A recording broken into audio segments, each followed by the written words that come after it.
ज्यांनी आपल्याला या कार्यक्रमासाठी आवर्जून बोलवलं, इथे सगळी अतिशय व्यवस्थित सोय केली की ते सन्माननीय सुरेशजी पाटील, उपस्थित सर्व आदरणीय वडीलधारी, महायुतीचे सर्व नेतेगण, सर्व सन्माननीय बंधू भगिनी आणि माझ्या युवक मित्रांनो, पत्रकार मित्रांनो आणि विक्रमजींच्या फोटोवाले मित्रांनो, एकमेव आमदार आहेत, नेते आहेत महाराष्ट्रातले जे फोटोवाल्यांची सुद्धा कदर करतात. त्यामुळे मी ठरवलं की आज विक्रमजींच्या मित्रांचा देखील आपण उल्लेख करायचा. आज महामानव, भारतरत्न, आपल्या सर्वांचे परमपूज्य डॉक्टर बाबासाहेब आंबेडकरांची जयंती आहे. त्या निमित्ताने त्यांना आपण आत्ताच अभिवादन करून आलेलो आहोत.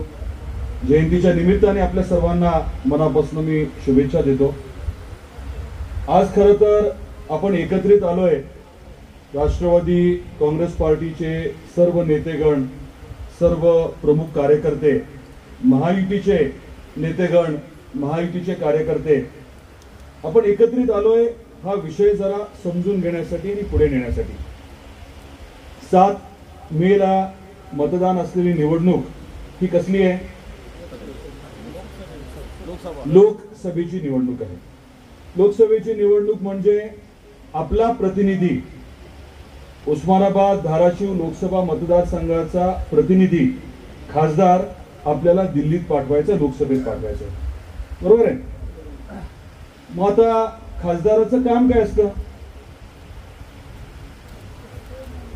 खासदाराचं काम काय असतं? खासदाराचं काम हे असतं केंद्राकडून मोठ्या मोठ्या योजना आणण्याचं, केंद्राकडून मोठा मोठा निधी आणण्याचा.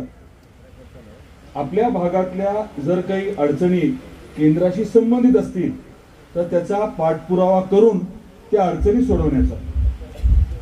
कबूल आहे?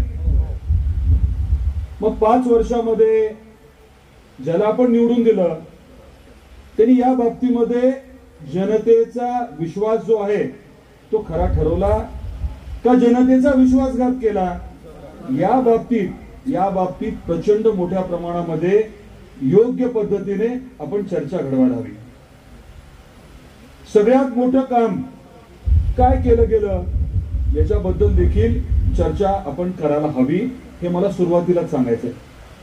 कारण 7 तारखेला आपलं भविष्य, पुढच्या 5 वर्षाचं भविष्य आपण ठरवणार आहोत. मोदी साहेब परत एकदा तिसऱ्यांदा पंतप्रधान होणार आहेत. आपला खासदार त्यांच्या बरोबर असला तर किती प्रचंड प्रमाणामध्ये प्रगती होणार आहे याचा तुम्ही विचार करा. खासदार आपला, सर्व आमदार आपले, दोन्ही सरकार आपले, नंतरची जिल्हा परिषद, पंचायत समिती, ग्रामपंचायत आपलीच. आणि अशा परिस्थितीमध्ये जो कायापालट आपल्याला करायचा आहे तो करण्यामध्ये मग कोणी आपल्याला रोखू शकतं का? तुम्ही काळ आठवा डॉक्टर पद्मसिंह पाटील साहेब मंत्री असतानाचा. काही कमी होतं का? 40 वर्ष काय केलं विचारतात लोक. किती कारखाने आहेत आता सध्या आपल्या जिल्ह्यामध्ये? पाटील साहेबांना माहिती असेल किती कारखाने? साखर कारखाने. आणि आपले जॅगरी पावडरचे उद्योग किती आहेत? जास्त असतील. माझ्या माहितीप्रमाणे 25 पेक्षा जास्त कारखाने आणि साखर, गुळ पावडरचे उद्योग आपल्या जिल्ह्यामध्ये आता कार्यान्वित आहेत. 30-40 वर्षापूर्वी किती कारखाने होते? आपला तेरणा ऊस इतका कमी होता की कर्नाटकातनं ऊस आणायला लागायचा.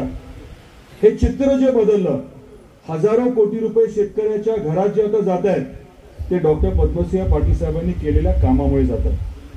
हे मान्य करावं लागेल की नाही? तुम्ही सगळे आहात, साक्षीदार आहात, वास्तव आहे. पाणी अडवण्याचं काम, ऊर्जा विभागातनं लाईटचं काम, रस्त्याचं काम, हे प्रचंड प्रमाणात जे झालं त्याच्यामुळे हजारो कोटी रुपये शेतकऱ्याच्या घरात आता येतात. हे वास्तव आहे. आता आपल्याला काय करायचंय? शिंदे साहेब आहेत आपले आदरणीय मुख्यमंत्री, देवेंद्रजी फडणवीस साहेब आहेत आपले आदरणीय उपमुख्यमंत्री, अजितदादा पवार साहेब आहेत आपले दुसरे आदरणीय उपमुख्यमंत्री. हे सरकार आल्यापासून आपल्या जिल्ह्याला किती न्याय मिळाला आहे? हे देखील आपण समजून घ्यायला हवं. पहिला निर्णय काय झाला? आपलं सरकार आल्यानंतर पहिला निर्णय झाला तो म्हणजे 23.66 टीएमसी पाणी जे आपल्या हक्काचं आहे मराठवाड्याच्या, त्याला सुप्रमा दिली, सुधारित प्रशासकीय मान्यता दिली, 11,500 कोटी रुपये. पहिला निर्णय आपल्या जिल्ह्यासाठी, बीडसाठी, मराठवाड्यासाठी घेतला, 11,500 कोटी रुपये, 23.66 टीएमसी पाणी. 7 टीएमसीच्या पाण्याच्या टेंडरची प्रक्रिया सुरू झाली. पाणी जे आहे ते येणाऱ्या जून जुलैमध्ये पावसाचं पाणी घाटणे बॅरेज मधनं आपण उचलणार आहोत आणि धाराशिव जिल्ह्यामध्ये यायला सुरुवात या वर्षी जून जुलैमध्ये होणार आहे. टप्प्याटप्प्याने हे पाणी जे आहे ते पूर्ण जिल्ह्यात सर्व आपल्या 8 तालुक्यात येणार आहे. वॉटर ग्रीडचं काम आपण हाती घेणार आहे आणि त्याच्या पलीकडे जाऊन आपण निर्णय घेतलाय. या 3 आपल्या नेत्यांनी, महायुतीच्या नेत्यांनी निर्णय घेतलाय की कोल्हापूर आणि सांगलीचं पुराचं पाणी जे 100 किलोमीटरचा बोगदा करून ते पाणी इथे आणायचं, मराठवाड्याला आणायचं, प्रामुख्याने धाराशिवला आणायचं, 100 किलोमीटरचा बोगदा करून वॉटर ग्रीडच्या माध्यमातून. आणि हे 2-3 जे प्रकल्प आहेत त्याच्या माध्यमातून पुढच्या 5 वर्षामध्ये आपलं उद्दिष्ट आहे शाश्वत पाणी आपल्या जिल्ह्याला उपलब्ध करून द्यायचं. सिंचनासाठी पाणी, दुष्काळी परिस्थितीमध्ये पिण्यासाठी पाणी हे उपलब्ध करून देण्याचं आपलं पहिलं उद्दिष्ट आहे. आणि हे कोण करू शकतं? कोण करू शकतं? हे मोदी साहेबच करू शकतात, शिंदे साहेबच करू शकतात, फडणवीस साहेबच करू शकतात आणि अजित काकाच करू शकतात. समजून घ्या, आपण हे काम असतं. राजकारणात यायचं कशासाठी असतं? आपल्या भागातल्या अडचणी समजून घेऊन सोडवण्यासाठी. दुसरं काम काय केलं या महायुती सरकारने?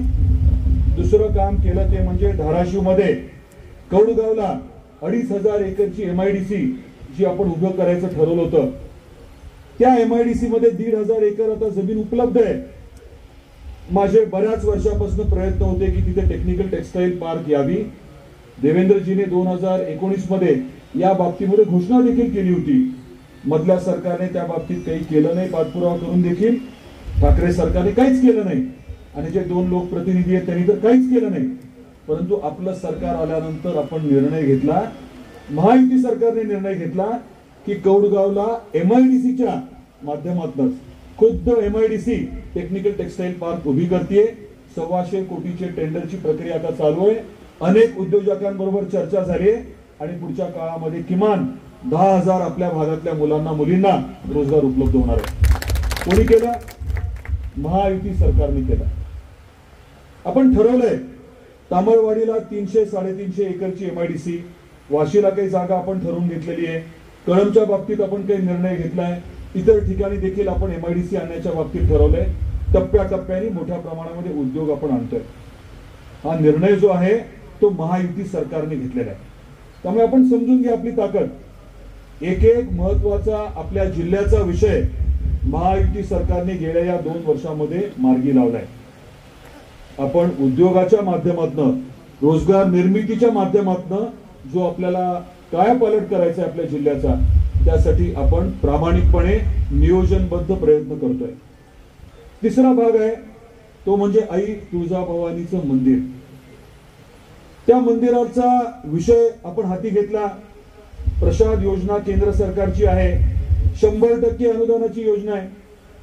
आपण ठाकरे सरकारकडे विनंती करत होतो, तुम्ही नुसतं प्रस्ताव केंद्राकडे पाठवा.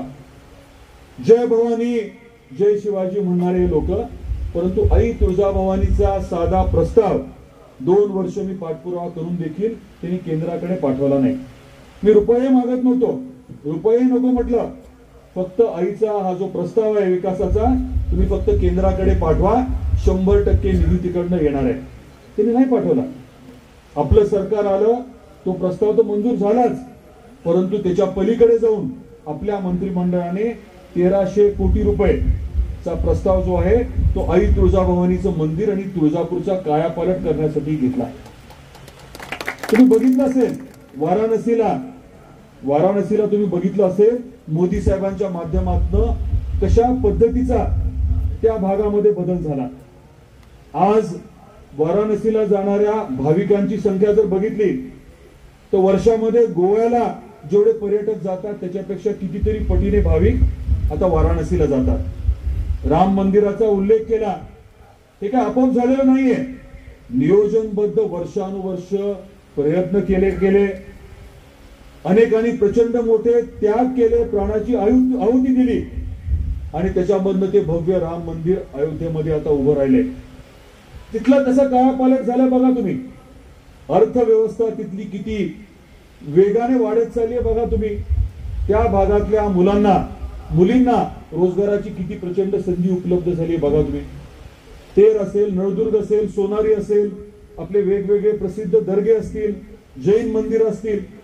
आपल्याकडे नैसर्गिक वारसा देखील मोठा आहे आणि पर्यटनाच्या माध्यमातून देखील प्रचंड प्रमाणामध्ये आपण कायापालट करायचं ठरवलंय. हे सगळं कोण करणार आहे? हे सर्व कोण करणार आहे? आणि याबद्दल आपले जे तथाकथित विरोधक आहेत ते बोलतात का? आपल्याला काय करायचं राजकारणात? आपण शेवटी कशासाठी आहोत? माझ्या आधीच्या प्रत्येक वक्त्याने वेगवेगळे मुद्दे मांडले. सुरेश पाटील साहेबांनी तर इतकं व्यापक भाषण केलं, इतक्या वेगवेगळ्या विषयांना स्पर्श केला की मी काही बोललो तर त्याचं रिपिटेशन व्हायला लागलं, परत मी तो मुद्दा बोलल्यासारखं व्हायला लागलं. त्यामुळे त्यांनी जी भूमिका मांडली ही वास्तववादी भूमिका आहे. आपल्याला आता वास्तव काय बघून पुढे जायचंय. महेंद्र काका जे बोलले, सुरेश दाजी जे बोलले, हे सर्व विषय जे आहेत, विक्रमजी जे बोलले, सर्व विषय जे आहेत ते नुसते ते ऐकून जाण्यासारखे नाहीये. मला तुमच्या सर्वांचे मनापासून आभार देखील व्यक्त करायचे. निवेदक सुशील शेळकेंचे विशेष मला आभार व्यक्त करायचे. परवाच्या एका कार्यक्रमामध्ये माझी ओळख करून दिली, उमेदवार पती म्हणून. म्हणजे तुम्ही तशी ओळख करून दिली नाही म्हणून तुमचे सर्वांचे आभार व्यक्त करतो. आता मी गेले काही वर्ष जे काही काम केलं आपल्या सर्वांच्या समोर आहे. अर्चनाने जे काही काम केलं ते आपल्या सर्वांच्या समोर आहे. इथे समोर आणि वरती बसलेले सगळेच जे बांधव आणि भगिनी आहेत ते आपलेच आहेत. आपल्याला स्वाभाविकपणे महायुतीचा उमेदवार जो आहे तो प्रचंड मताधिक्याने निवडून आणायचा आहे आणि हे करत असताना आपल्याला थोडंही गाफील राहून चालणार नाही. प्रत्येक व्यक्तीपर्यंत ही चर्चा जायला हवी की आपल्या भविष्यासाठी योग्य खासदार कोण राहणार आहे. आपल्या भविष्यासाठी पुढच्या काळामध्ये प्रामाणिकपणे काम कोण करणार आहे. आपल्या भागासाठी प्रचंड प्रमाणामध्ये निधी कोण आणू शकणार आहे. मोठ्या योजना कोण आणू शकणार आहे. मोठ्या योजनांच्या बाबतीत विचार करून त्याची आखणी करण्यासारखी व्यक्ती कोण आहे. या बाबतीमध्ये आपल्याला व्यापक चर्चा घडवावी लागणार आहे. विरोधक काही बोलतील, कशाही बद्दल बोलतील, पण मुद्द्याचं बोलतील का? मुद्द्याचं काय? विकास आहे. मुद्द्याचं काय? आतापर्यंत डॉक्टर साहेबांनी केलेलं काम आणि ते आता पुढे नेण्याची आपली जबाबदारी ओळखून आपल्यापैकी प्रत्येकाने आता काम करण्याची आवश्यकता आहे. हे मला तुम्हाला आवर्जून सांगायचंय. आपल्याला पुढच्या 5 वर्षामध्ये देश जो आहे तो एका स्तरावरनं दुसऱ्या स्तरावरती न्यायचा आहे. आदरणीय मोदी साहेबांच्या नेतृत्वाखाली. तुमच्या वाचण्यात आलं असेल, तुम्हाला कदाचित या बाबतीत माहिती देखील असेल, बार्शीचे आमदार आदरणीय राजेंद्र राऊत साहेब यांनी त्यांच्या मतदारसंघामध्ये गेल्या 2-2.5 वर्षामध्ये 2,500 कोटीपेक्षा जास्त निधी आणला. औशाचे आमदार अभिमन्यूजी पवार साहेब, सन्माननीय आमदार, त्यांनी त्यांच्या मतदारसंघामध्ये जवळजवळ 2,500 कोटी निधी आणला. उमरगा लोहाऱ्याचे आमदार ज्ञानराज चौगुले साहेब, त्यांनी त्याच पद्धतीने निधी आणला. तानाजीराव सावंत साहेब तर आपले पालकमंत्री आहेत आणि माझ्या बाबतीत तर मी काही सांगणार नाही. पण मुद्दा काय आहे मुद्दा हा आहे की प्रचंड प्रमाणामध्ये निधी जो आणला गेलाय त्याच्यामुळे जो कायापालट होणार आहे त्याचा फायदा कोणाला होतोय? पूर्णपणे जनतेच्या माध्यमातून नवीन गोष्टी घडतायत. पाण्याच्या बाबतीतले प्रकल्प मोठे होत आहेत, रस्त्याची कामं होत आहेत, मोठे उद्योग होत आहेत. आणि त्याच्या पलीकडे जाऊन मला आपल्या समोर जो विषय मांडायचा आहे तो हा आहे की एवढा निधी आला कसा? इतका मोठा निधी महायुती सरकारने कसा दिला? कुठून आले पैसे? केंद्राकडनंही आले, राज्य सरकारकडनंही आले, पण एवढा निधी आला कुठनं? गेले 10 वर्ष नरेंद्र मोदी साहेबांनी अर्थकारणाच्या बाबतीमध्ये जी रणनीती आखली आणि यशस्वीपणे ती राबवली त्याच्यामुळे अर्थव्यवस्थेच्या बाबतीत आपला देश जो 11व्या स्थानावरती होता तो आता 5व्या स्थानावरती आलाय. त्याचा अर्थ काय झाला? अर्थव्यवस्था बळकट झाली. टॅक्स रुपी पैसा मोठ्या प्रमाणात यायला लागला आणि त्या पैशाच्या माध्यमातून लोकांच्या कल्याणकारी योजना मोठ्या प्रमाणामध्ये हाती घेता यायला लागल्या. 1 रुपयामध्ये आपल्याला काय मिळते आता? सगळ्यांना माहिती आहे. 1 रुपयामध्ये पीक विमा मिळतोय. आधी कधी झालं होतं? आपल्यापैकी अनेक जण आहेत जे हजारो रुपये पीक विम्याचा हप्ता भरत होते. आता 1च रुपये भरतोय आपण. रबी मध्ये तर लोक शक्यतो पीक विमा भरतच नव्हते. आता 1 रुपया असल्यामुळे कितीतरी पटीने लोकांनी पीक विम्याचा हप्ता जो आहे तो भरला. असा निर्णय जो आहे तो याच्या आधी झाला नाही, पण घेऊ शकते सरकार, कारण अर्थव्यवस्था सुदृढ होत चालली आहे. माता भगिनींच्या बाबतीत तर मोदी साहेबांनी एवढे निर्णय घेतले. लखपती दीदीचा विषय असेल, ड्रोन दीदीचा विषय असेल, नवीन तंत्रज्ञानाचा वापर करून शेतकऱ्यांपर्यंत पोहोचणं, मोठ्या प्रमाणामध्ये निधी उपलब्ध करून देणं, थेट निधी उपलब्ध करून देणं, प्रत्येक घटकाच्या बाबतीमध्ये हे चाललंय. प्रत्येक जातीच्या धर्माच्या बाबतीत हे चाललंय. आणि आपल्या जिल्ह्यात तर सर्वात उच्चांक आपण केला रोजगार निर्मितीच्या बाबतीमध्ये. जे काही लक्ष दिलं होतं ते लक्ष आपण ओलांडलं. हजारो मुलांना आणि मुलींना प्रधानमंत्री आणि मुख्यमंत्री रोजगार निर्मिती योजनेमधनं आपण स्वतःचा उद्योग सुरू करायला, स्वतःचा उद्योग मोठा करण्यासाठी सहकार्य करू शकलो. प्रचंड प्रमाणामध्ये काम झाले. दवाखान्याच्या बाबतीमध्ये तेरणाच्या माध्यमातून झालेलं काम, हजारो रुग्ण जे आहेत ते अगदी व्यवस्थित होऊन परत आले. तुम्हाला माहिती आहे, मी हे सगळं सांगण्याची खरं तर आवश्यकता नाहीये, परंतु तुम्ही लोकांना आठवण करून देण्याची निश्चितपणे आवश्यकता आहे. पीक विम्यासाठी मी सुप्रीम कोर्टात गेलो, ह्याच्यामध्ये काही मोठं नाहीये, माझी जबाबदारीच होती. परंतु जे खोटं बोलतात, चुकीचं बोलतात, त्यांना हाणून पाडण्याची मात्र तुमची जबाबदारी आहे.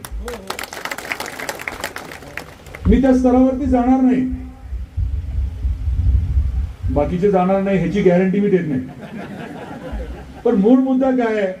मूळ मुद्दा हा आहे की स्पष्टपणे जाणवतंय की आपलं हित कुठे आहे, चांगलं काय आहे, खरं काय आहे, योग्य काय आहे, ते स्पष्टपणे जाणवतंय.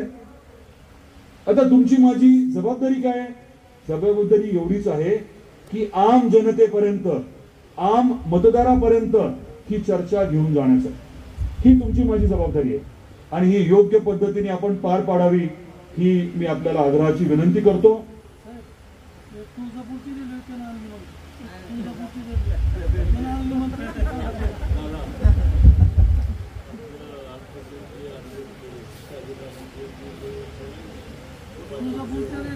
आपण तुळजापूरला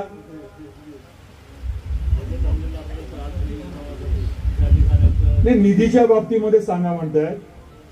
आपण खरं तर प्रत्येक समाजाची जी काही गरज आहे, अपेक्षा आहेत, आकांक्षा आहेत, त्या पूर्ण करण्याचा प्रामाणिक प्रयत्न करतोय.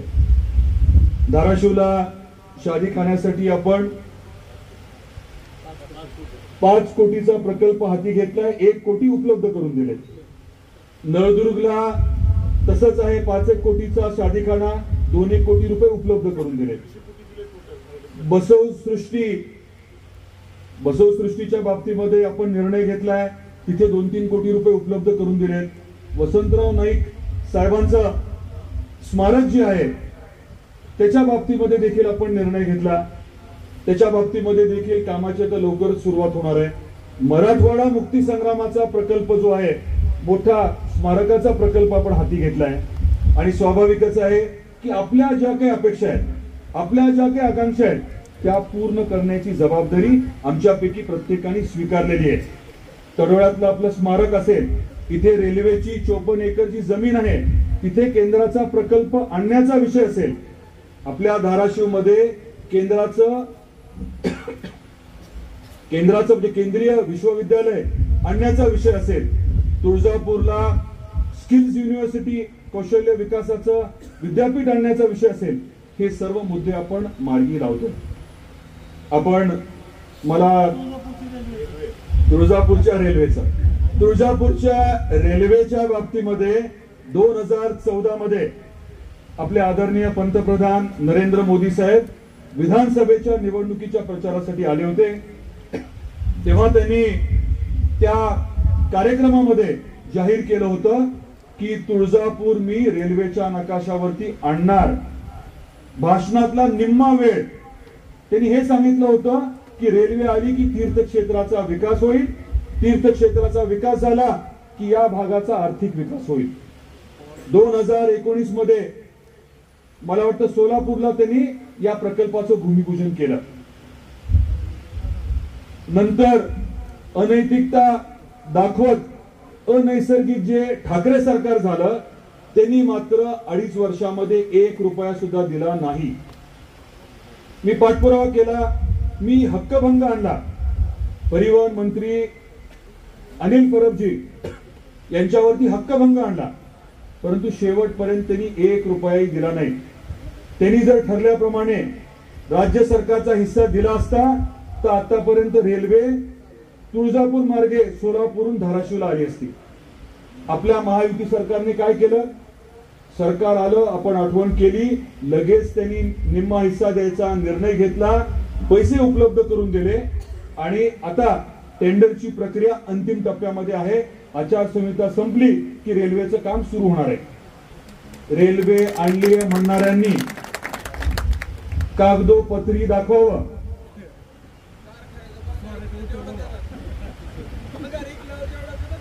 मला खरं तर या विषयावरती बोलायचंच नाही. या लायकीचा तो व्यक्ती नसल्यामुळे तर बोलायचं मी काही कामच नाही. आपण बोलायचं असेल तर कशावरती बोलायचं? मोदी साहेब, विकास, विकसित भारत आणि विकसित धाराशिव, बरोबर आहे. त्यामुळे आता या विषयांमध्ये जास्त न पडता मला आपल्या सर्वांना परत एकदा मूळ मुद्द्यावरती आणायचंय. 7 तारखेचं मतदान. राष्ट्रवादी काँग्रेस पार्टी म्हणून मला सुरेशदाजीने, महेंद्र काकांनी समजून सांगितलं की आपण बूथ कमिट्या अतिशय व्यवस्थितपणे केलेल्या आहेत. माझी आपल्याला आता विनंती राहणार आहे की जबाबदारी जी आहे ती आपण ठरवून द्या. आपले जे नेते आहेत त्यांनी जबाबदारी घ्यावी, ठरवून घ्यावी. मोठ्यातल्या मोठ्या नेत्यापासून कार्यकर्त्यापर्यंत प्रत्येकाने आपलं कुठलं बूथ आहे याची जबाबदारी आपण ठरवून घ्यावी आणि आपलं बूथ महायुतीच्या इतर सहकाऱ्यांच्या मदतीने सगळ्यात जास्त प्लस कसं राहील एवढं एक आपलं लक्ष ठेवावं. एकलव्यासारखं आपलं लक्ष काय पाहिजे? आपला बूथ प्लस. उद्या जेव्हा शिंदे साहेबांकडे तुम्ही जाल, देवेंद्रजींकडे तुम्ही जाल, अजित काकांकडे तुम्ही जाल, तेव्हा निश्चितपणे तुम्हाला ते विचारणार आहे की बाबा तुझं बूथ किती प्लस होतं. जगभरच्या गप्पा मारून काही होणार नाही. आणि तुम्ही प्रामाणिकपणे नियोजनबद्ध ही जर प्रक्रिया राबवली तर मला खात्री आहे की आपलं बूथ जे आहे ते प्रत्येकाचं बूथ जे आहे ते प्रचंड प्लस राहणार आहे. मायनस राहायचं कारणच नाही. आपण खरे आहोत, आपण योग्य आहोत, आपण बरोबर करतोय, आपण विकास घडवतोय, हे आपण लोकांना आवर्जून सांगण्याची गरज आहे. समोरचे ते खोटारडे आहेत, बनेल आहेत, नाटकं करतात, आपल्या हिताचे नाहीयेत हे देखील सांगण्याची गरज आहे.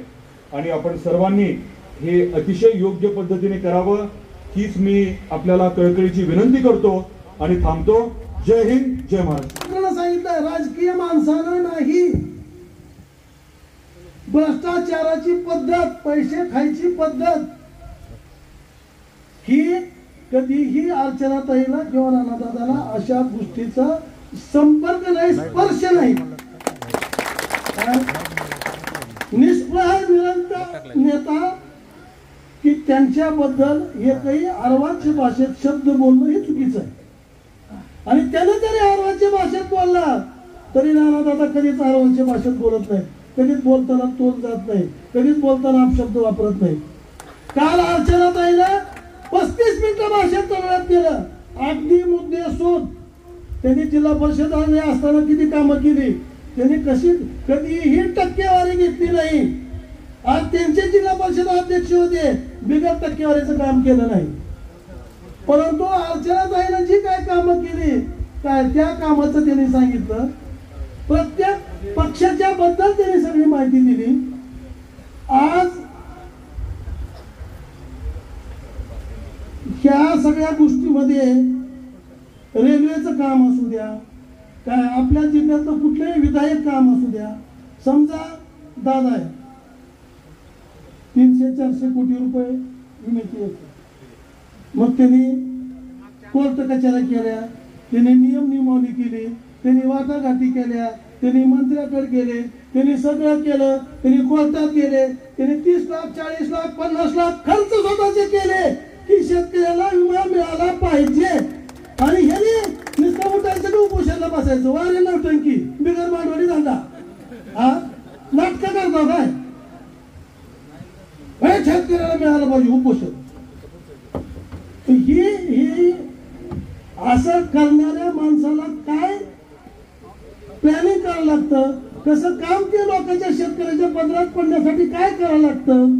हे उपोषण इतकं सोपं नाही. सुप्रीम कोर्टात या व्यक्तिमत्वानं 50 लाख रुपये या जिल्ह्यातल्या शेतकऱ्यासाठी खर्च केले. तुम्ही काय केलं? आणि आज 400-500 कोटी तुमच्या आमच्या पदरात पडले. त्याच्यामुळं उमेदवारीच्या तुलनेत काय कसल्याही परिस्थिती 101% नाही, 200% अर्चनाताई तुम्हाला सरस आहेत. आणि पक्षाचा मी विचार केला तर तुम्ही जे म्हणता की जे काही आज बीजेपीच्या माध्यमातून बीजेपीच्या नेतृत्वाखाली आपण काम करतोय आणि हे खासदार निवडून दिल्यामुळं काय ज्यांचे हात बळकट होणार आहेत किंवा जे पंतप्रधानपदी बसणार आहेत त्यांनी जी काय 10 वर्षातली कामं केली, आज जे रेशन मोफत मिळतंय ते 65 वर्षात कधी काँग्रेसच्या काळात मिळालं का? आज जे 2000 रुपये तुमच्या खात्यावर येतात ती गेल्या 60-70 वर्षात काँग्रेसच्या काळात आले का? आज जी आयुष्यमान भारत योजना 5 लाखाची आहे ती यापूर्वी कधी 1.5 लाखाच्या वर होती का? आज प्रत्येक ठिकाणी घरकुल, प्रत्येक घरात संडास, प्रत्येकाला निधी उपलब्ध करून देणं, आज ह्या डिजिटल व्यवस्थेमधून डायरेक्ट लाभार्थीपर्यंत हे झालं. ही जी काही गोष्टी मोदी साहेबांनी केल्या, आज प्रत्येक आता 50 वर्षापासून आपण चूल आणि धूर काय याच्या संबंधित आपल्या महिला माय भगिनी होत्या काय, त्यांना शिगडी देणं, गॅस देणं, उज्ज्वला योजनेखाली आणि प्रत्येकाच्या घरी ही पोच करणं ऑल ओव्हर इंडिया. हे काम कधीही काँग्रेसच्या हातून झालेलं नाही. कंपॅरिझन केलं तर निश्चितपणे यांना पुन्हा पुन्हा निवडून देण्यासारखा हे पक्ष आहे आणि म्हणून महायुतीला मतदान. प्रश्न हेच नाही, कुठले राष्ट्रीय प्रश्न असू द्या, काय सर्जिकल स्ट्राईक असू द्या. आज काश्मीरमध्ये आपल्या लष्करावर हल्ला केला, 100 जवान मेले, इथे 50 जवान मेले.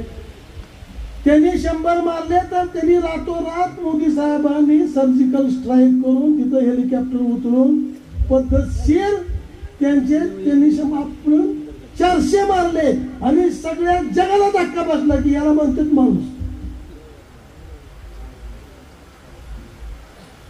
आणि 2019 निवडणूक फुल मेजॉरिटीला आली.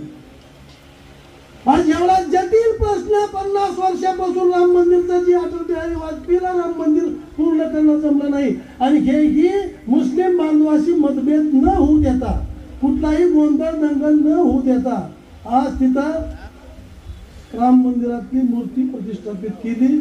संपूर्ण जग अवाक होऊन बघत होतं या घटनेला.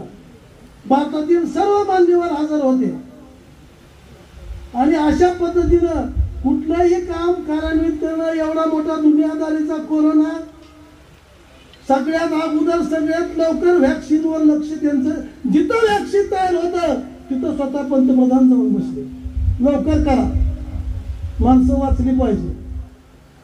तर अशा पद्धतीच्या नेतृत्वाला मदत करणं हे तुमचं आमचं कर्तव्य आहे आणि त्याच्यासाठी अर्चनाताईला मतदान देणं हे तुमचं आमचं कर्तव्य आहे. तिथल्या लेवलला नाही, इथं फुसफुक मी असन मी तसन तू कसन काय तुझं काय कशातच काय नाही नुकतच काय. प्रश्न कसा आहे की कुठलं तरी विधायक काम, कुठलं तरी काय निर्माण करायला यायला पाहिजे. ज्याने निर्माण केलं त्याला नावं ठेवणं आणि स्वतः नावं ठेवायचं सोपं आहे, हो करायचं सोपं नाही. आज प्रत्येक गोष्टी निर्णय घेताना महायुतीची सगळी माणसं बसून जी काय निर्णय घेत असेल त्यांचा बी अभ्यास असेल ना, किंवा आपल्याला ही जागा सक्सेस कशी होईल. आज बार्शीचे आमदार राजा राऊत असू द्या, उमरगेला गेल्यावर आपला रवी सर असू द्या, सुरेश बिरादर साहेब असू द्या, बसवराज पाटील असू द्या, चौगुले साहेब असू द्या, शिवाजी चालुक्याचं घर असू द्या, सगळ्याच अर्चनाताईकडे ह्याच्याकडे हाय कोण. पाचवी जर प्रमुख माणसं जर त्यांच्याकडे असते दादाकर तर ह्याच्याकडे राहिलं कोण. ह्याच्याकडे जर समजा अभिमन्यू पवार बी यांच्याकडेच आहेत आणि बसवराज पाटील त्यांच्या विरुद्ध उभारणे बी जरा दादाकडेच आहेत, तर ह्या ओमराजेकडे राहिलं कोणते औषध आणि येणार कसं निवडून. उभं इथं बसून काय जागजीत बसून हिशोब लागतो का. तिथून इथपर्यंत सगळं मोजावं लागतंय, निलंग्यापासून बार्शी बसतो. आणि म्हणून ह्या सगळ्याच्या ताकदीवर त्यांना ईर्ष्या नाही काय, त्यांना बीजेपी निवडून आलीच पाहिजे म्हणून त्यांना ईर्ष्या आपल्यापेक्षा जास्त आहे. राजा राऊतला फडणवीस साहेबांची किंमत प्रत्येकाच्या उमेदवार दादा जेवढं मग दादापेक्षा त्यांना राग जास्त आहे की पुढला माणूस पडलाच पाहिजे. तर ह्या सगळ्या परिस्थितीचा विचार करून आणि ह्यांचं जे ढोंग आहे, ह्यांचं जे नाटक आहे काय, त्याला नेट मातीत घाला आणि अर्चनाताईला प्रचंड मतदान निवडून द्या, तेवढी विनंती करून मी माझे 2 शब्द संपवतो. जय हिंद, जय महाराष्ट्र. आणि आमचे एकेकाळचे मार्गदर्शक महायुतीच्या मेळाव्यासाठी उपस्थित असलेले आपल्या सर्वांना मार्गदर्शन करणारे आदरणीय राणादादा, आदरणीय शिक्षक आमदार विक्रम बाप्पा काळे, आमचे नेते आदरणीय सुरेशदाजी बिराजदार, गोकुळतात्या शिंदे, भास्करजी खोसे, आमच्या तालुक्याचे आमचे मार्गदर्शक शफीभाई शेख, अल्पसंख्याक जिल्ह्याचे जिल्हाध्यक्ष आसदजी पठाण, खलीलजी पठाण, जिल्ह्याचे. मी स्वतः अर्चनाताई सोबत 10 वर्ष जिल्हा परिषद मध्ये काम केलंय. आणि कोण तर म्हणत असेल की एकाच घरात उमेदवारी दिली, तर माझं त्यावर असं स्पष्टीकरण आहे. गेली 20 ते 25 वर्ष अर्चनाताई समाजकार्यात राजकारणात आहेत का नाही, मान्य आहे सगळ्याला. 2012ला दादा आपली सत्ता नव्हती आणि महिला खास करून असं असतं की मीटिंगला वगैरे न येणं, त्यांचे पती किंवा कोणतं संबंधित येणं आणि पद असल्यावरच महिलेनं येणं. अर्चनाताईकडे पहिल्या पंचवार्षिकला पद नव्हतं. योगायोगानं मला दादानी शिक्षण समिती दिली होती, अर्चनाताईला पण शिक्षण समिती होती. खूप दिवसापासून मी योगचा अध्यक्ष असल्यापासून मी ताईला जवळून ओळखतो. बरंच लोकांना वाटतं की ताई थोडं रागानं बोलतात, भांडतात, पण माणूस रागावतो कोणावर, आपल्या माणसावर. बरोबर आहे की नाही. एक अंधूरचं उदाहरण आहे दादा. मी संध्याकाळी आपल्याला फोन केला होता, हळदी कुंकवाचा कार्यक्रम होता. ताई रागावतात कशाला, त्याचं उदाहरण सांगतो. एक गिफ्ट द्यायची जी वस्तू असते ना, काय महिलाला न मिळतात त्या बाहेर गेल्या. मग त्या जवळच्या महिलाला त्या ओरडल्या की बिगर गिफ्टची त्या बायका का गेल्या. मग असं कुठलं तर छोटस कारण काढून आपण रागावलं, भांडलं म्हणणं चुकीचं आहे. आज मला सांगा, आत्ताच झालेला एक विषय घ्या. लेडीज कपच्या माध्यमातून खूप दिवसापासून त्यांनी दांडिया महोत्सव केला, हिरकणी महोत्सव केला. जिल्ह्यातल्या बाहेरच्या लोकांना सुद्धा बचत गटाला त्यांनी संधी उपलब्ध करून दिली. आज महिला घराच्या बाहेर काढण्याचं काम जर जिल्ह्यात कुणी केलं असेल तर अर्चनाताई पाटील यांनी केलं. सहमत आहे तुम्ही? ह्या गोष्टीची सहमत आहेत का? मला एवढंच सांगायचं आहे की समोरचा उमेदवार हा फक्त या कुटुंबावर टीका करण्याच्या पलीकडे काहीच करत नाही.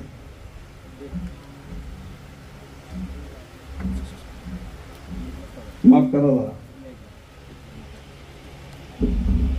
काम काहीच करायचं नाही. आणि दगड कोणत्या झाडाला मारते तो लोक? बाबळीला कधी मारले का? आंब्याच्या झाडाला. मग काम करणाऱ्या कोणी एखादी चूक होते, नाही म्हणत नाही, काम करणाऱ्याकडूनच चूक होते. आज जिल्ह्यात राणादादाला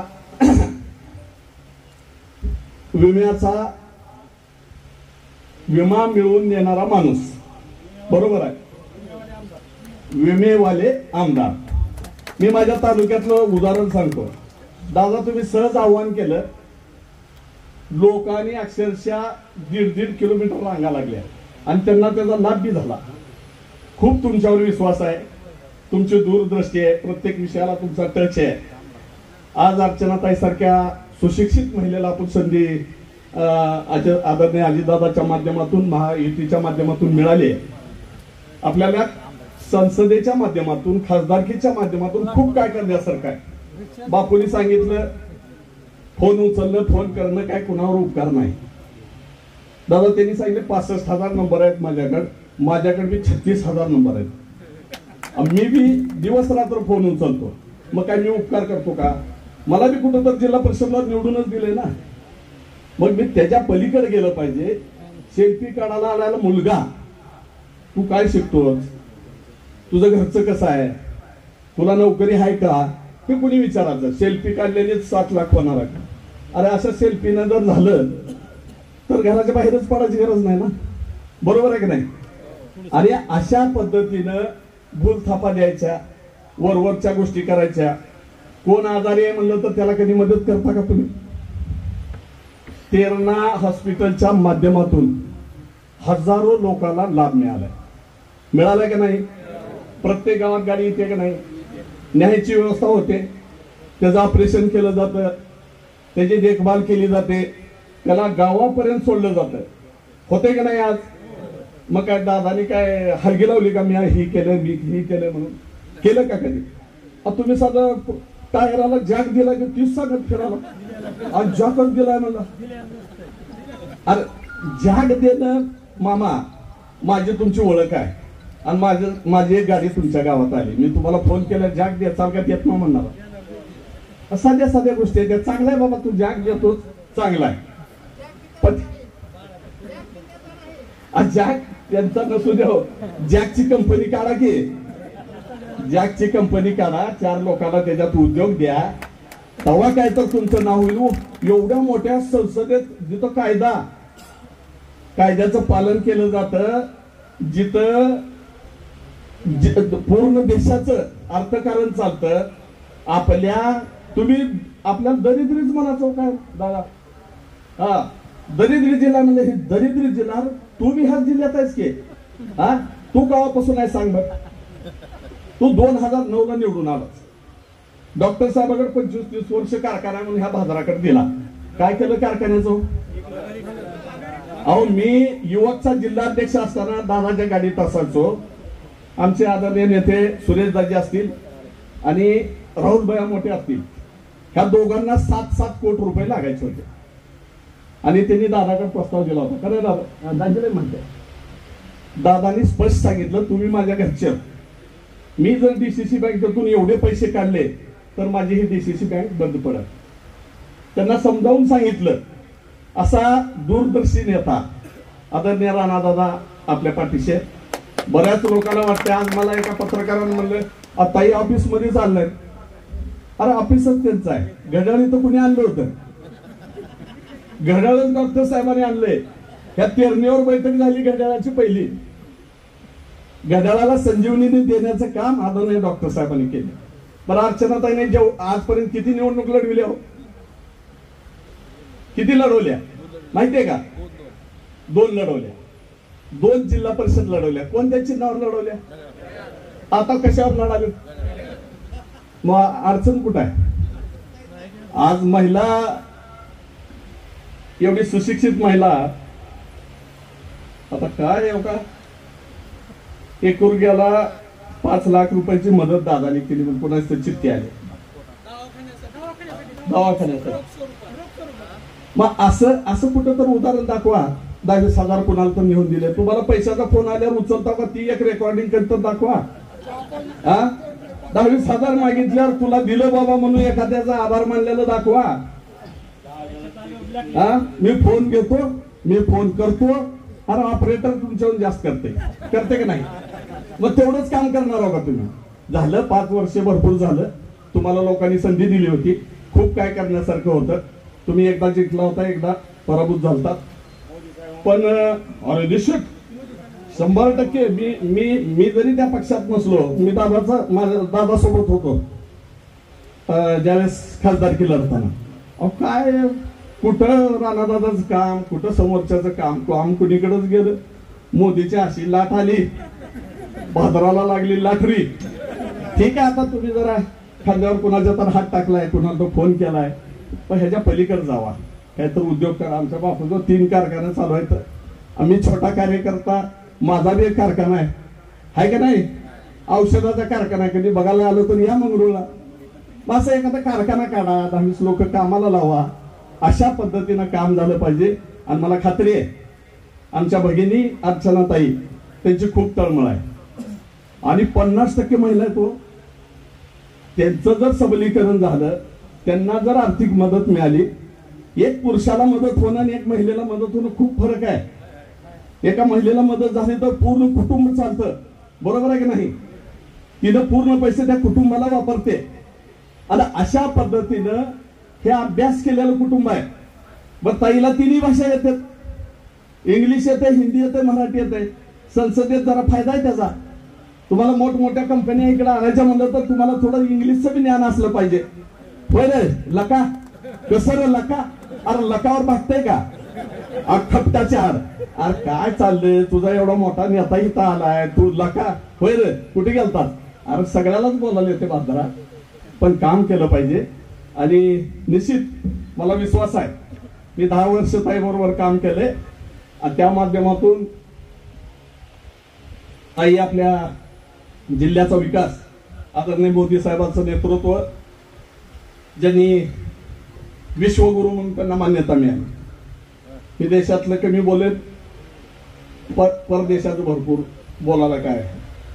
आज हिंमत आहे का भारताकडे कोणाची बघायची? आज गोळो वटाराची सुद्धा रशियाचा बी अध्यक्ष मोदी साहेबांचा सल्ला घ्यायला. युक्रेन असू द्या, इस्रायल असू द्या, अमेरिका असू द्या, आपली पत वाढली. राजकारण थोडं बाजूला ठेवा, पण प्रगती कशी झाली आहे. आज तुम्ही 2 व्यक्ती तुलना करा, राहुल गांधी आणि मोदी साहेब. तुम्हाला विजन कुठे दिसतंय बघा.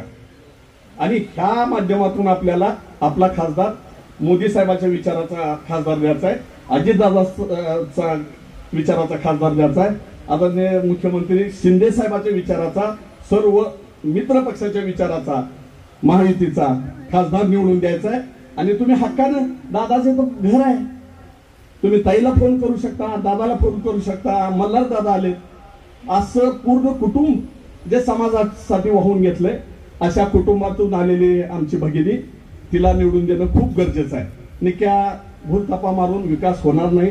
जिल्ह्याचा विकास करायचा असेल तर आपल्याला अर्चना ताईलाच मतदान करावं, हे सांगण्यासाठी मी जिल्ह्याचा अध्यक्ष म्हणून आपल्या समोर आले. येणाऱ्या 7 तारखेला आपल्याला मतदान करायचंय.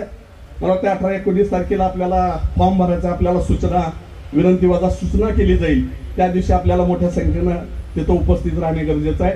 परत एकदा बापूचं मी आभार मानेन की या स्वतःच्या युनिटवर आम्हा सर्वांना तुम्ही आमंत्रित केलं आणि एक संघ तुम्हाला दिसतंय. थोड्या चर्चा होत्या, आमच्या दाजीला संधी होती, दाजीने खूप प्रयत्न केला, दाजी सोबत आम्ही सुद्धा प्रयत्न केला. लास्टच्या दिवसापर्यंत आम्हाला माहिती नव्हतं की अर्चनाताईला तिकीट मिळणार आहे आणि दादानी बऱ्याच लोकांचं सल्ला मसलत करून राहुल भैयाचं नाव आलं, दाजीचं नाव आलं, विक्रम बाप्पाचं नाव आलं आणि नंतर मग अर्चनाताईवर शिक्कामोर्तब झाला. आणि आज आम्ही दाजीच्या नेतृत्वाखाली पूर्ण जिल्हाभर आम्ही अर्चनाताईच्या पाठीशी आहोत.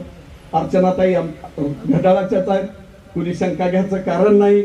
काय तर लोकांनी विचारलं तुम्ही काय पक्ष अरे बाबा निवडून आल्या घड्याळ वाढणार आहे का नाही सांगा, वाढणार आहे की नाही? घराघरात घड्याळ जाणार आहे, घराघरात घड्याळ पोहोचणार आहे, निवडून आल्यावर घड्याळ वाढणार आहे आणि महायुतीच्या माध्यमातून विकास होणार आहे. एवढी विनंती करासाठी आपल्या समोर आम्ही आलो होतो. परत एकदा आपण सर्वजण आला त्याबद्दल सर्वांचे आभार मानून इथेच थांबतो. जय हिंद, जय महाराष्ट्र, जय महायुती. या कार्यक्रमासाठी उपस्थित असलेले तुळजापूरचे आमदार व या जिल्ह्याचे नेते सन्माननीय राणादादा, शिक्षक मतदारसंघाचे आमदार विक्रम बाप्पा काळे साहेब, म्हणजे बरीच मंडळी आज भेटत आहेत. देशमुख साहेब भेटले, आमचे रामहरी भेटले, साळुंके साहेब भेटले, निहालजी भेटले. जरा थोडस एक गॅप पडला होता, पण आज जरा आता कसं वाटतंय? कसं असतं घरात थोडं थोडं होत असते. आपले भाऊ जरा वेगळे उभार वेगळे राहतो आणि पुन्हा एकत्र येतो, जरा चांगलं वाटतं. रोज एकत्र राहिले की जरा प्रेम कमी होते, बाहेर राहिले की जवळ आले की प्रेम एकत्र येते. तसं बघितलं तर आपण जिल्ह्याच्या या विकासामध्ये आदरणीय डॉक्टर पदमसिंह पाटलांचं खूप प्रचंड काम आहे. असे डॉक्टर पदमसिंह पाटलांच्या नेतृत्वात आपण तयार झालेले सर्व कार्यकर्ते आहोत. आणि आज परत एकदा राष्ट्रवादी काँग्रेसच्या चिन्हावर राष्ट्रवादी काँग्रेसचे अधिकृत उमेदवार अर्चनाताई पाटील यांना आपल्याला निवडून देण्यासाठी आपण इथे एकत्र जमलेले आहोत. आता ज्याचा उल्लेख केला गेला किंवा सुरेश बिराजदारांना तयारी करायला सांगितली आणि परत अर्चनाताईला उमेदवारी दिली. मी आताच खुलासा करू इच्छितो की आदरणीय अजितदादा पवार साहेब आपले नेते आहेत, त्यांनी सांगितले की सुरेश बिराव तुम्हाला म्हणजे धाराशिव लोकसभा मतदारसंघ मी राष्ट्रवादीसाठी घेणार आहे आणि तुम्ही तयारी करा. आम्ही सर्व राष्ट्रवादी काँग्रेसची पूर्ण जिल्ह्याची टीम, तसं म्हटलं तर आमच्या पक्षाचा आपल्या पक्षाचा ना आमदार ना खासदार ना टेबल ना खुर्ची, असं असताना आम्ही प्रचंड फिरलो, प्रचंड चांगली ताकद निर्माण झाली, प्रचंड लोकांचा रिस्पॉन्स मिळत होता. आणि नंतरच्या वाटाघाटीमध्ये महायुतीच्या वाटाघाटीमध्ये हा राष्ट्रवादी काँग्रेसचा उमेदवार बदलला गेला. अजितदादांनी आम्हाला बोलून घेऊन सांगितलं की सुरेश आपल्याला अर्चना वहिनींची उमेदवारी द्यायची आहे. आम्ही सांगितलं काही हरकत नाही. ज्या दादांनी उमेदवारीची तयारी करायला सांगितली त्याच दादांनी थांबवली. राग कुठे येतो? दुसऱ्याने थांबवली का? नाही, दादांनीच तयारी करायला सांगितलं, दादांनीच थांबायला सांगितलं, थांबायचं. आणि दादांचा जो आदेश आहे किंवा राष्ट्रवादी काँग्रेसची ती एक चांगली फळी निर्माण झालेली आहे, एक चांगल्या बूथ कमिट्या निर्माण झालेल्या आहेत, एक चांगलं वातावरण निर्माण झालेलं आहे. ज्या अजित पवारांचं नेतृत्व महाराष्ट्राला हवंसं वाटतंय, एक ठोस नेतृत्व, एक विकासाभिमुख नेतृत्व, ज्यांनी बोलल्यानंतर ते काम व्हायलाच पाहिजे. एखाद्या कलेक्टरला जर अजित पवारांनी सांगितलं, अजितदादांनी सांगितलं की कलेक्टर साहेब हे काम व्हायला पाहिजे, हे नियमात बसून आहे आणि हा माझा कार्यकर्ता, याचं काम करा, त्या कलेक्टरची माय व्हायली नाही किंवा नाही म्हणायची किंवा न करायची. असा एक नेता ज्यांनी महाराष्ट्रामध्ये विकासाची घडी घातली, जे 6 वाजल्यापासून संध्याकाळी 6 पर्यंत काम करतात, अशा नेतृत्वाखाली आपण इथं काम करतोय. आणि आज खूप चांगली संधी निर्माण झालेली आहे. आजपर्यंत आपण 4 लोकसभा, आज 4थी लोकसभा आहे. आदरणीय डॉक्टर पदमसिंह पाटील साहेब 2दा राष्ट्रवादी काँग्रेसच्या घड्याळाच्या चिन्हावर लढले, राणादादा राष्ट्रवादी काँग्रेसच्या घड्याळाला निवडणूक लढले आणि आता अर्चनाताई घड्याळाच्या चिन्हावर लढतायत. आता महेंद्र दुर्गुडे साहेबांनी जे उल्लेख केला, अर्चनाताई जिल्हा परिषदेच्या 2ही वेळेस राष्ट्रवादीच्या चिन्हावर लढल्या, घड्याळावर लढल्या, आजही घड्याळावर आहे, काही वेगळं नाही. फक्त आता ऍडिशनल काय झालंय, आज भाजप सोबत आलंय, शिंदे सेना सोबत आली. म्हणजे खूप लोक एकत्र आलोय म्हणजे कुठं काही मला शंका वाटत नाही. बापूंनी सांगितलं उमरग्यामध्ये अशी सगळी मंडळी एकत्र आली, औषध मंडळ एकत्र आले. बापू, मी तुम्हाला आज दादांना तुम्हाला खात्री देऊ इच्छितो की 50,000च्या खाली उमरगाव मुरली आम्ही देणार नाही. 50,000च्या पुढे देऊ. आणि आमचा शेजारीच तालुका आहे, विधानसभा मतदारसंघ आहे औसा, जिथं आमचा रोजचा संबंध आहे. ज्या भागातला ऊस आमच्या साखर कारखान्याला येतोय, खूप चांगले संबंध औषामध्ये निलंग्यामध्ये आहेत. तिथं अभिमन्यू पवार साहेब आहेत, बसवराज पाटील साहेब आहेत, तिथं पण 40-50 हजाराची लीड आहे. अहो, लाखाची मतदान 2 विधानसभा मतदारसंघ आहेत. बापू, आम्हाला जरा काळजी तुमची आहे.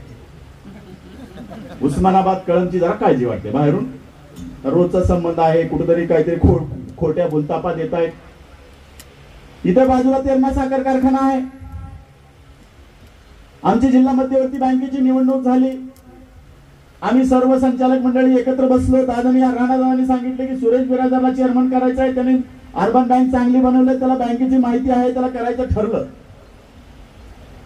त्यावेळेस राणादादांनी सांगितलं की आपल्या जिल्ह्यातले 2 साखर कारखाने, तेरणा साखर कारखाना आणि तुळजाभवानी साखर कारखाना, आपल्या कसल्याही माध्यमातून कसल्याही परिस्थितीमध्ये हे 2 साखर कारखाने चालवायला आपल्याला चालू करायचे आहेत. आणि त्या दृष्टिकोनातून पहिल्या दिवसापासून आम्ही कामाला लागलो. हा साखर कारखाना बंद कोणी पाडला तुम्हाला माहिती आहे. त्यांच्या ताब्यात तुम्ही सर्वांनी दिला. तो कारखाना बंद पाडला. त्या कारखाना प्रॉव्हिडंट फंडानं जप्त केला, बँकेनं जप्त केला. 5 वर्ष ह्या साखर कारखान्यासाठी कोर्ट कचेऱ्या आम्ही केल्या. प्रत्येक कोर्टात सुरेश बिराजदार गेलेला.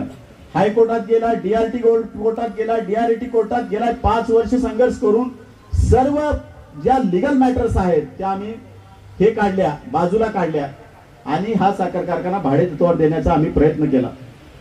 राणादादांना पण विनंती केली, दादा तुम्हाला हा साखर कारखाना चालवायचा आहे, आपलाच कारखाना आहे, हा चालवण्याची गरज आहे. बापूंचा एक मी थोडस 50,000ची उधारी आहे बापूची. बापूला सांगितलं, बापूची माझी बैठक झाली, तेरणा कारखाना तुम्ही घ्या.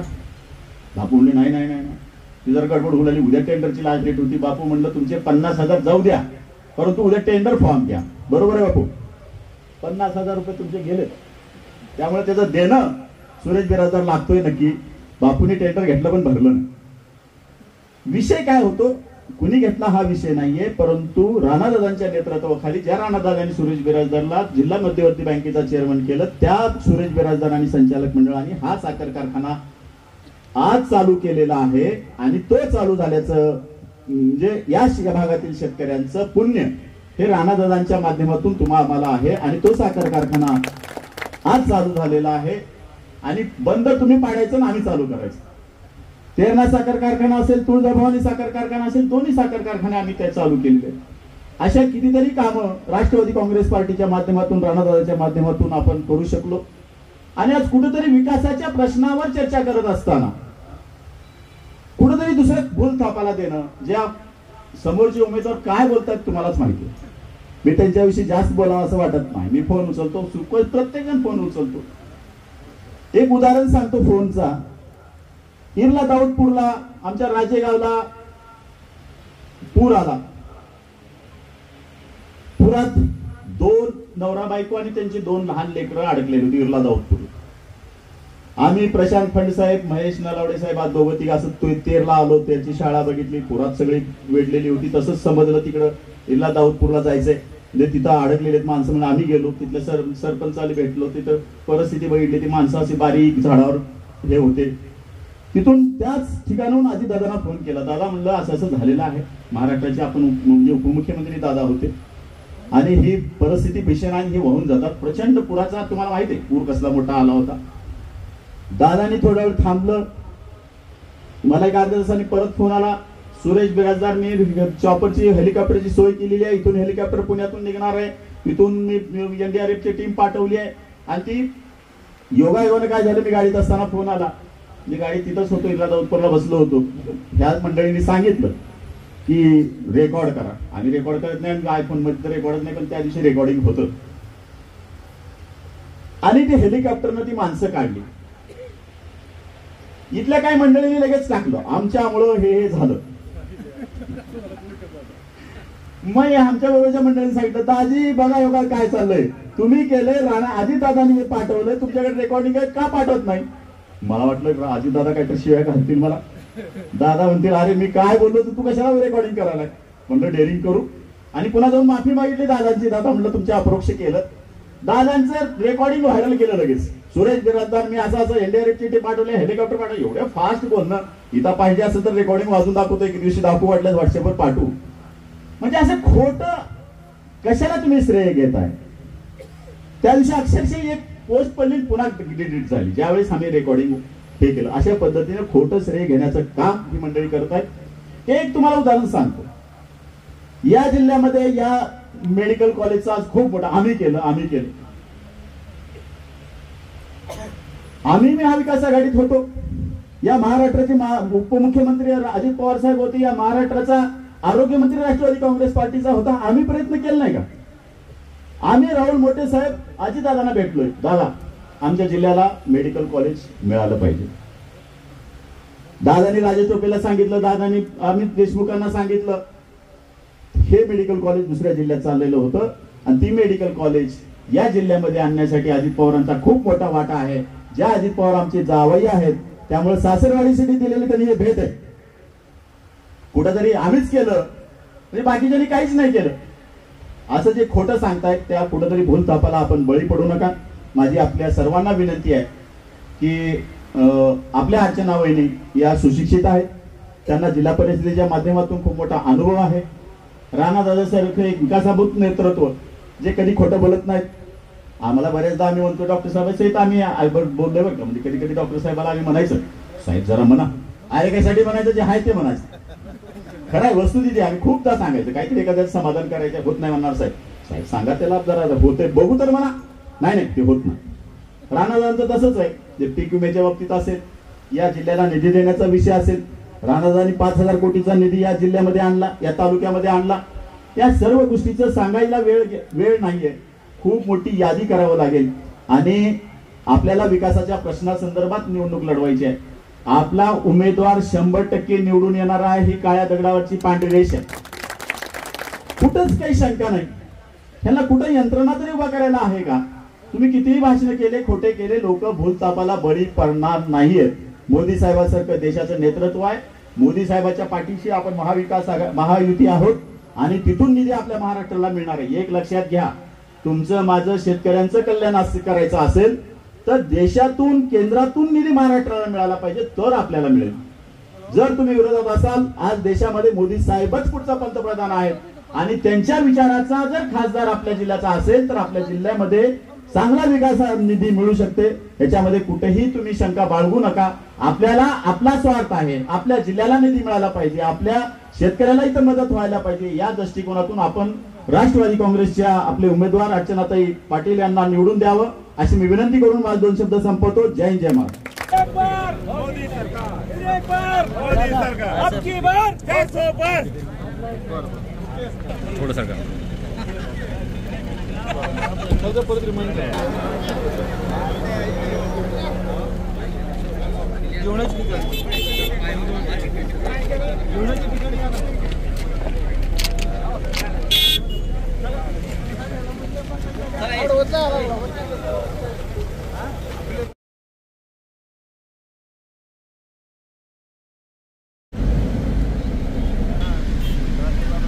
मोहेकर बँक आहे का. मोहेकर बँक हा मोहेकर बँकेच्या पाठीमागेच आहे.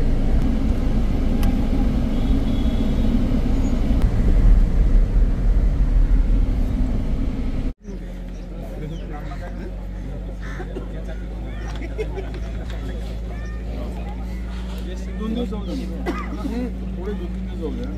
जरा प्रक्रिया नीट सुरू होऊ द्या. 16 तारखेचं आदित्य ठाकरे पवार येऊन गेले ना मग आपण माल मिळेल ना बोलायला.